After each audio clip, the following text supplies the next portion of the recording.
अजनबी, कौन हो तुम? मेरा नाम सुहेल इब्न अब्दुल्ला है। मैं बगदाद के जालिम वजीर के झूठे कानून का मुजरिम और कारान से भाग के यहाँ आ रहा।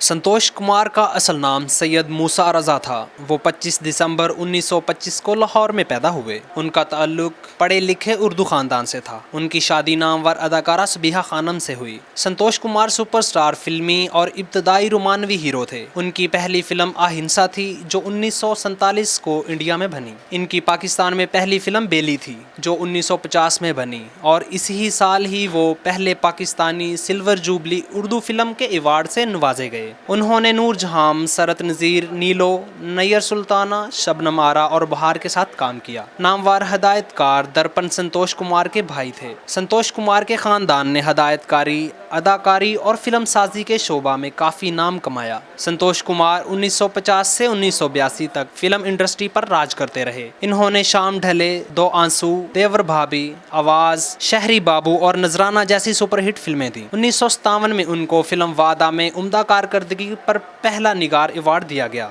संतोष कुमार 11 जून 1982 को 56 बरस की उम्र में खालके हकीकी से जा मिले। उनकी वफात के बाद उनको 2010 में सदर पाकिस्तान की जानब से इम्तियाज से भी नवाजा गया। संतोष कुमार जैसे लेजेंड अदाकार की कमी कभी पूरी नहीं हो सकती। इनकी खिदमात पर इनको सारी उम्र में याद रखा जाएगा। कैमरा टीम के हमरा हसनैन जट, स्टार एशिया न्यूज़, लाहौर।